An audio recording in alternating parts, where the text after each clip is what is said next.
Welcome to the Deep Dive. Today we're tackling a really fascinating frontier in artificial intelligence. Yeah. It's how we're giving AI agents the ability to remember and learn from experiences, kind of like we do. Building memory into AI, it's huge. Absolutely. And you've curated an impressive set of sources for us, everything from like the real nitty-gritty research papers to some compelling real-world uses, all centered on this idea of AI memory. So our goal today is to really pull out the core innovations and understand why this matters so much for where AI is heading. Exactly. And the material, I think, gives us a fantastic overview. We can look at the foundational challenges, some cutting-edge solutions like A-MEM and MEM0, and crucially, the impact this is already having out there. Okay, perfect. Let's dive right in then. Two papers really seem central here. First, there's A-MEM, Agentic Memory for LLM Agents. That introduces a new memory approach for large language models, LLMs. Yeah, A-MEM. And then there's MEM0, building production-ready AI agents with scalable long-term memory. Right, MEM0, tackling scalability. We've also got a broader view from memory mechanisms in advanced AI architectures, which kind of looks across different AI types. Those are definitely our key technical pillars. A-MEM and MEM0, they directly hit the current memory limitations in LLMs. Okay. And that cross-domain analysis, it helps us see the bigger picture, the common threads in memory research, whether it's language, vision, or whatever. And to really ground this, we're also looking at, here's 6 agentic AI examples and use cases transforming businesses. Yeah, got to see it in action. Exactly. Why does better memory matter in practice? We'll even touch on the how-to a bit with insights from Praise an AI docs and the MEM0 paper, plus a conceptual piece from the Swirl AI newsletter. So it feels like a really comprehensive look. Absolutely. It's crucial to connect the theory, these exciting advancements, with how they're actually changing things for businesses, solving real problems. The use case is really going at home. Okay, so let's start with the why. What's motivating systems like A-MEM? The paper mentions current memory systems often have, quote, fixed operations and structures. What's the downside of that? Well, it's interesting. Many current systems, they handle memory in a, somewhat static way. Static how? Like some just log past interactions chronologically, hoping search can find relevant stuff later. Okay. Others use a kind of temporary cache, like MEMGPT, focusing mostly on recent conversation turns. Right, like short-term memory? Sort of. And then you have systems with more defined processes, like SCM, managing a memory stream. But the A-MEM paper argues these approaches can be rigid. Rigid, meaning they can't easily adapt. Exactly. Their preset ways of storing and accessing info might not work well for every single task, or especially for really long, evolving interactions. Oh, I see. The methods for writing and retrieving are often fixed, so they might struggle to spot subtle connections across lots of old data, or maybe adjust focus as a conversation topic shifts. Maintaining consistency over time becomes tough. Okay, that makes sense. And this is where that Zettelkasten idea comes in for A-MEM. I've heard of it, but maybe explain it quickly. How does A-MEM use it? Right, the Zettelkasten. It's a really effective, kind of old-school personal knowledge system. The idea, you create these interconnected atomic notes. Each note is just one idea. One core idea per note. Exactly. And the real power comes from linking these notes flexibly based on relationships. You find unexpected connections that way. Okay. So A-MEM borrows this. It has the LLM agent itself create these detailed notes for each new memory. And these aren't just raw text chunks. What's in them then? They include summaries, relevant keywords, tags, all generated by the AI to capture the memory's essence and context. It's a much richer representation. Ah, okay. So it's building structured knowledge, not just storing text. And the agentic part, that's the AI doing the linking. Precisely. That's the key. When a new memory note comes in, A-MEM doesn't just file it away. It autonomously scans the existing memory notes. Looking for connections. Yeah, looking for semantic similarities, shared attributes, that kind of thing. When it finds meaningful links, it actually creates connections between the new note and relevant old ones. So it's building a web of knowledge dynamically. That's it. That dynamic indexing and linking mimics the Zettelkasten's strength. There was another concept in the A-MEM paper that really jumped out. Memory evolution. How does its understanding change over time? Yeah, that's pretty cool. It's a key innovation. When a new memory gets integrated, it's not just adding data. The process can actually trigger a reevaluation. And reevaluation of old memory. Exactly. Reevaluating the context or attributes of memories already in the system. So as the agent learns more, forms new links, its grasp of past events can get more nuanced, more sophisticated. Hmm. The whole memory network is constantly refining itself as new info comes in. Think about how your understanding of something changes when you learn more later. That's a powerful idea. The AI isn't just storing the past, it's actively reinterpreting it. Okay, let's switch gears a bit to MEM 0. What's its main strategy for long-term memory? A-MEM takes maybe a more architectural approach. It's centered on dynamically selecting, condensing, and retrieving the really crucial bits from ongoing conversations. Okay. Its main goal is tackling that fixed context window problem in LLMs. The limit on how much text they can process at once. That limit makes them forget earlier parts of long chats. Right. So if A-MEM is building this rich, interconnected knowledge base, MEM is more about being super strategic with what's immediately available to keep the conversation coherent. Exactly. A-MEM wants to make sure the LM always has the most relevant pieces of the conversation history right there. They also have an enhanced version using a graph structure for memory. A graph structure, how does that help? It helps capture more complex relationships between different bits of the conversation, not just keywords, but the underlying connections between ideas, like recalling not just facts from a meeting, but how they relate to each other and the overall goals. That sounds really useful. Now, both papers talked about performance. How did A-MEM and MEM actually stack up against other methods when tested? They both showed some pretty significant advantages on the Locomo benchmark. That benchmark is specifically designed for conversational memory tasks. Okay. They compared them against existing memory systems, RAG approaches, retrieving external knowledge, and even methods that just try to stuff the whole conversation history into the LLM. And where did A-MEM and MEMCOL really shine? Well, A-MEM showed really substantial improvements across 6 different LLM models. It did well in various question types: simple recall, temporal order questions, complex multi-hop reasoning, even open domain stuff. Multi-hop, meaning connecting different pieces of information. Yeah, exactly. It was particularly good at those.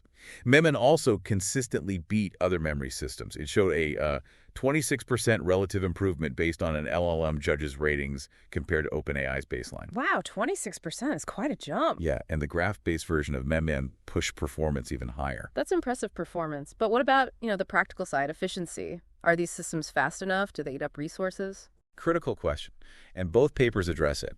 MEM had really strong results here, like a 91% reduction in the slowest response times, the P95 latency. 91%, that's huge. Yeah, and big savings in token cost compared to using the full history.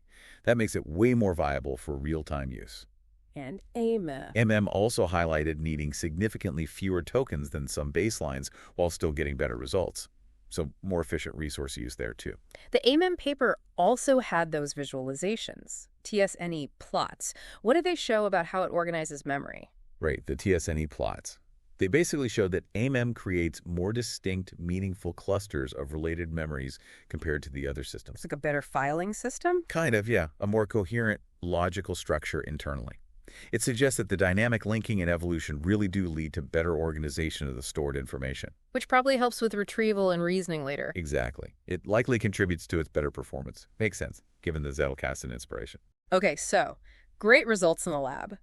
Let's shift now to the real world. We have these examples of agentic AI. Memory seems key there too, right? Give us some examples. Absolutely. That article you shared has some cool ones. Power Design, for instance, uses an AI co-pilot, HelpBot, for IT support. A HelpBot. Yeah. And because it learns from new issues and integrates with their systems, it can actually identify and fix problems proactively. It automates complex stuff, much more than a basic chatbot. So it's not just answering FAQs. It uses memory of past problems and system knowledge to actually prevent issues or automate fixes. Precisely. Then there's an HR example. Palo Alto Networks has FlexWork, or Sheldon. It's an AI agent for personalized support for their hybrid workforce. Okay. Because Sheldon remembers past interactions with employees, it gives more tailored, efficient help. It understands their specific situation and history. So that individual context, remembered over time, is key for personalization. Totally. The article also mentions cybersecurity dark trace. Their agentic AI continuously learns and adapts to spot and respond to new cyber threats autonomously. Memory of past attack patterns is obviously vital there. Critical application. Remembering past threats could literally save the day. It also mentioned engineering, software provisioning, customer support. What's the common factor where memory is crucial? It's a common thread. It's the agent's ability to hold on to information, learn from new stuff, maintain context. That's what lets it go beyond being just a reactive tool. Right. It becomes more autonomous, proactive, a better problem solver. It handles complex tasks with less hand-holding, provides more tailored service. And the article specifically contrasted this agentic AI with standard chatbots. What's the main difference again? It really boils down to autonomy and proactivity. Agentic AI is designed to independently run multi-step processes to reach a goal. Not just responding to one prompt at a time. Exactly. It perceives its environment, makes decisions using its understanding and memory, and acts without needing constant human input. So understanding the big picture, taking initiative, using memory. That's the agentic part. Okay, let's link back to the tech side. Praise AI's documentation, it specifically calls out memory's role. What benefits do they highlight? Praise AI really emphasizes that memory lets agents maintain context across interactions, recall past chats or findings, build on existing knowledge, and even share information between agents in a system, all leading to more consistent, relevant, coherent responses. And practically, what features do they offer developers working on this? Well, the basics, like retaining context across interactions. Yeah. So the agent doesn't keep asking the same questions. Well, yeah, that's essential. And they also talk about multi-agent memory, enabling different AI agents working together to share a common knowledge pool. That sounds incredibly useful for complex collaborative AI tasks. And for the developers building this stuff, they give troubleshooting tips too. Yep. Standard but important stuff. Check your memory config settings, enable verbose logging to see what's happening under the hood, verify the connection to your memory storage provider, practical advice for making it work. Good. Now, zooming out again with that memory mechanisms paper, looking across different AI domains, language, vision, etc., what are some universal challenges in building memory? That paper gives a great high-level view. It points out really fundamental challenges. Yeah. Like, how do you get AI to learn new things without completely forgetting the old stuff? That's called catastrophic forgetting. Right, I've heard of that. That's a big one. Another universal challenge is cross-modal integration, getting AI to effectively link info from different sources like text and images. Okay. And are there challenges more specific to certain AI types, like the LLMs we've been focusing on? Oh, definitely. Yeah. As we said, LLMs have that specific context window limitation. That's a huge driver for LLM memory research. Vision language models, on the other hand, they struggle with keeping the visual input consistently mapped to the language describing it over time. So domain specifics definitely shape the solutions. That cross-domain paper also spotted some trends in how AI memory is evolving. What's emerging? Yeah, some interesting trends. One is a move towards hybrid retrieval, combining different strategies to find relevant memory. Okay. We're also seeing more sophisticated hierarchical memory structures. Think organizing info at different levels, like short-term details versus long-term summaries. Makes sense. And finally, multi-factor update strategies, deciding what to keep or update based on frequency, recency, importance, maybe other factors too. It also briefly categorized different retrieval mechanisms, structures, update schemas. Can you give us the quick version? Retrieval, Yep. you've got similarity-based, finding things that mean similar stuff. Prompt-based, using the current input to search, common for LLMs. Temporal spatial, for sequences like video. And hybrid, mixing methods. Got it. Structures. Structures range from static, fixed size, to dynamic and grow, hierarchical layers, and distributed memory spread out. Each has pros and cons. And updating memories. Update schemas, look at things like how often a memory is used, frequency, how new it is, recency, its assigned importance, or even privacy rules. Lots of ways to manage the memory content. And did that broader analysis mention any other specific LLM memory systems besides A-MEM and MEM with interesting angles? Yeah, it touched on a few others. Memory Bank focuses on efficient storage for lots of interactions. ARET LLM uses a reflective trigger to decide when to retrieve memories. Smart. Think and MEM emphasizes more reasoning about relevance.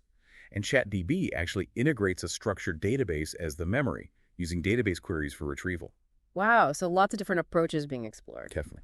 It really feels like a period of intense innovation in giving AI better memory. So it seems the overall trend is towards AI memory systems becoming more autonomous in how they manage memory, more context-aware in how they retrieve info, definitely more efficient, and ultimately capable of more complex reasoning because they can actually use their past experiences effectively. Okay, let's try and wrap this up for our listeners. What are the key takeaways you want people to get from this deep dive on AI agent memory? I think the main things are, first, giving AI memory is advancing incredibly fast. Yeah. We're seeing inspiration from human thinking, from knowledge management. Right. Second, systems like A-MEM and MEM0. They're real breakthroughs. They let AI structure knowledge dynamically, manage context much better. And that matters because... Because it has huge implications for what AI can actually do in the real world.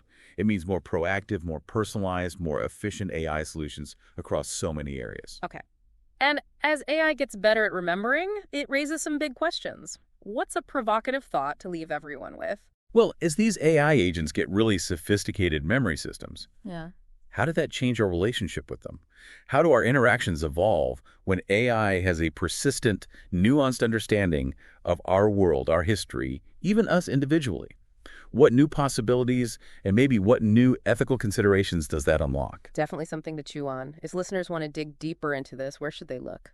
I'd say check out the papers themselves. A-MEM, MEN0, they're usually on our Axers. Often the code's on GitHub too. Okay. For a practical angle, the Praise in AI docs are good, and blogs like MoveWorks often have great context and real-world examples. Fantastic suggestions. And of course, we want to hear from you, the listener.